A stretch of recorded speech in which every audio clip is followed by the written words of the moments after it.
सुप्रभातम। आज के इस वीडियो में हम काव्य दीपिका के अष्टम शिखा के दूसरे श्लोक को पढ़ेंगे। अष्टम शिखा के इस दूसरे श्लोक में यमक अलंकार का वर्णन किया गया है। यमक अलंकार क्या होता है उसके विषय में बतलाया गया है। जैसा कि मैंने पूर्व में भी बतलाया कि काव्य दीपिका एक संकलन ग्रंथ है और इस काव्य दीपिका में जो विभिन्न प्रकार के लक्षण ग्रंथ हैं, जैसे विश्वनाथ का साहित्य दर्पण, मम्मट का काव्य प्रकाश, ध्वन्यालोक इत्यादि जो काव्य लक्षण के ग्रंथ हैं, उन ग्रंथों से संकलन करके यहाँ पर इन श्लोकों को रखा गया है। तो आज हम यमक अलंकार को पढ़ेंगे। पूर्व में हमने पिछले वीडियो में अनुप्रास अलंकार पढ़ा था। तो अनुप्रास अलंकार क्या होता है, एक बार वापस स्मरण करके हम इस पर आते हैं कि अनुप्रास अलंकार में अनुप्रास है शब्द साम्यम वैषम्यमपि स्वरस्य यत्, यानी शब्दों की समानता और स्वरों की असमानता। जहाँ पर व्यंजन समूह समान हो लेकिन स्वर समूह हो सकता है समान न हो। पावन है पवन है, इस प्रकार स्वर भिन्न है लेकिन व्यंजन समान है, तो वह अनुप्रास हुआ। लेकिन यमक अलंकार में ऐसा नहीं है। यमक अलंकार में स्वर और व्यंजन दोनों की समानता होनी चाहिए। स्वर भी समान हो और व्यंजन भी समान हो। हम मुख्य रूप से ये कह सकते हैं कि देखने में दोनों शब्द एकदम समान प्रतीत हो तो वह यमक अलंकार है। और उसको क्या बताया, सति अर्थे पृथक अर्थायाः स्वर व्यंजन संहते कर्मेण तैनेव आवृत्तिर यमकम विनिगद्यते। सत्यर्थे पृथक अर्थायाः स्वर व्यंजन संहते कर्मेण तैनैव आवृत्तिर यमकम विनिगद्यते। अर्थात सति अर्थे, यहाँ पर यण संधि है। सति अर्थे, अर्थ के होने पर, सप्तमी एक वचन यहाँ पर है। अर्थ के होने पर पृथक अर्थायः, पृथक अर्थ वाले स्वर व्यंजन, स्वर और व्यंजन क्रमेण तेनेव आवृत्ति, उनकी क्रम से आवृत्ति यानी दोहरान, उनका क्रम से आना, आवृत्ति होना, उनका क्रम से उसी क्रम में वापस आना, प्राप्त होना, उसको हम क्या कहेंगे, यमकम विनिगद्यते, उसको हम यमक अलंकार कहेंगे। मुख्य रूप से सरल भाषा में इस प्रकार से हम इसको समझ सकते हैं कि अर्थ के होने पर स्वर और व्यंजन समूह की उसी क्रम में पुनः आवृत्ति। देखिए यहां पर पलास शब्द है, प ला और स, यहां पर फिर पलास शब्द है, प ला और स। तो इन दोनों शब्दों में पलास पलास, इन दोनों शब्दों में स्वर और व्यंजन की समानता है। इसमें स्वर भी समान है, प में अ मिला हुआ है, ल में आ मिला हुआ है और स में अ मिला हुआ है। सेम वैसा ही शब्द ये पलास है। तो शब्द में स्वर और व्यंजन दोनों की समानता और दोनों का उसी क्रम में पुनः आवृत्ति प्राप्त करना, पुनः उसी क्रम में दोनों का वापस आना। मैंने कहा पावन है पवन यदि होता तो वह अनुप्रास छंद हो जाता, अनुप्रास अलंकार हो जाता। यहाँ पर पलास पलास दोनों समान शब्द है, तो समान शब्द होने की वजह से यहाँ पर यमक अलंकार है। और क्या है, पृथक अर्थाया, इनके शब्द तो समान हैं लेकिन अर्थ इनके पृथक हैं, अर्थ इनके अलग अलग हैं।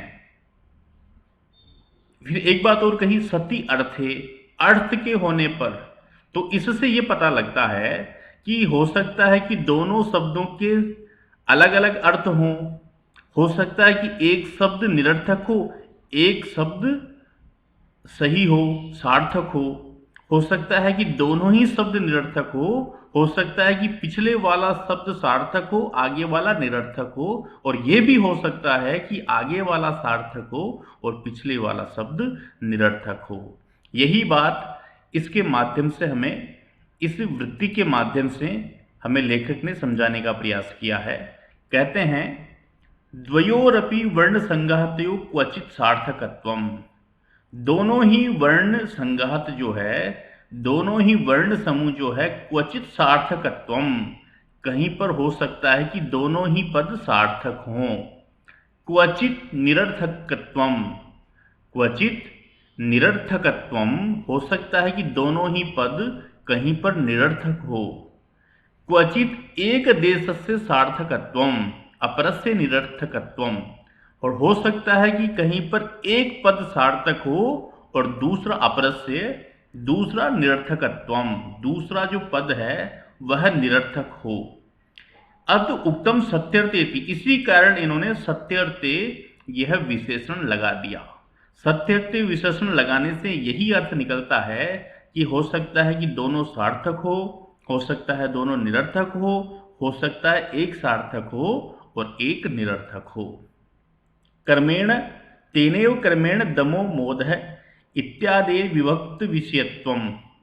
ये कहते हैं दमो मोदः, यहाँ पर भी आप देखेंगे यहाँ पर द है, यहाँ पर म है, लेकिन यहाँ पर मैं है और यहाँ पर द है।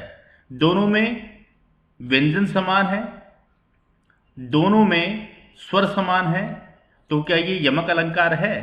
तो कहा ये यमक अलंकार नहीं है, क्योंकि इनकी आवृत्ति से ये समान नहीं है। इनकी आवृत्ति जो होती है, इनका जो क्रम होता है, क्रम के हिसाब से पहले द आना चाहिए, तो यहाँ पर द नहीं है, फिर मैं आना चाहिए तो यहाँ पर मैं नहीं है, तो ये दोनों क्रम से समान नहीं है, इसलिए यहाँ पर यमक अलंकार नहीं है। यमक अलंकार क्या कहता है कि क्रम से भी समान हो और व्यंजन और स्वर दोनों से भी समानता हो। व्यंजन और स्वरों की क्रम से समानता, क्रम से आवृत्ति, वही यमक अलंकार है। इस प्रकार से ये यमक अलंकार हमें बतलाता है। अब इसका हम उदाहरण देखेंगे। उदाहरण है नवपलास पलास वनम पुरः स्फुट पराग परागत पंकजम मृदुल मृदुलतांत लतांतमलोकयत स सुरभिम सुरभिम सुमनो भरई। नवपलास पलास वनम पुरः स्फुट पराग परागत पंकजम मृदुलतांत लतांतमलोकयत स सुरभिम सुरभिम सुमनो भरई। अब आप यहाँ देखिए 4 बार पदों की आवृत्ति हुई है। पलास पलास, स्वर और व्यंजन दोनों में समानता, अर्थात यमक अलंकार। पराग पराग, देखिए यहाँ पर पराग पराग, स्वर और व्यंजन दोनों समूह की, दोनों की परस्पर समानता और समान रूप से पुनः आवृत्ति। व्यंजन समूह भी समान और स्वर समूह भी समान, अतः यमक अलंकार। लतांत लतांत, यहाँ पर लतांत और लतांत दोनों में स्वर और व्यंजन दोनों में समानता, समान क्रम, समान आवृत्ति। लतांत लतांत अर्थात यमक अलंकार। सुरभीम सुरभीम, दोनों समान शब्द, शब्द व्यंजन और स्वर दोनों से समानता, अर्थात यहाँ पर यमक अलंकार। तो दो शब्दों की समान आवृत्ति, दो शब्दों का समान प्रकार, स्वर से भी, व्यंजन से भी और क्रम से भी, तो वह यमक अलंकार होता है। अब इसमें पलास पलास, इसमें दोनों पद सार्थक हैं। पराग पराग पराग, यहाँ पर भी दोनों पद सार्थक हैं। लतांत लतांत, यहाँ पर एक सार्थक एक निरर्थक। रविसु रविसु, इस प्रकार से हम देखते हैं तो यहाँ पर दोनों शब्द निरर्थक। तो इस प्रकार कहीं पर सार्थक है, कहीं पर निरर्थक है, लेकिन आवृत्ति समान है, क्रम समान है, व्यंजन और स्वर समूह समान है। ये जो श्लोक है, ये श्लोक माघ द्वारा विरचित शिशुपाल वध एक महाकाव्य है, और शिशुपाल वध महाकाव्य को बृहदत्रयी महाकाव्य में गिना जाता है। बृहदत्रयी महाकाव्यों में 3 महाकाव्य आते हैं। पहला किरातार्जुनीयम है जो भारवी ने लिखा है, इसमें 18 सर्ग हैं। दूसरा शिशुपाल वध महाकाव्य है जो माघ ने लिखा है, और ये श्लोक भी शिशुपाल वध माघ की कृति शिशुपाल वध से ही लिया गया है। इसमें 20 सर्ग है।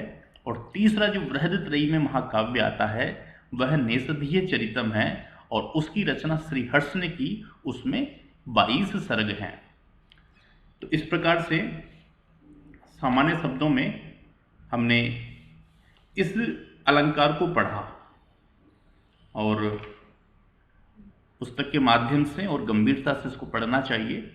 जो विषय समझ में नहीं आए आप ग्रुप के माध्यम से मुझसे पूछ सकते हैं, निसंदेह आपके प्रश्नों का समाधान किया जाएगा। धन्यवाद।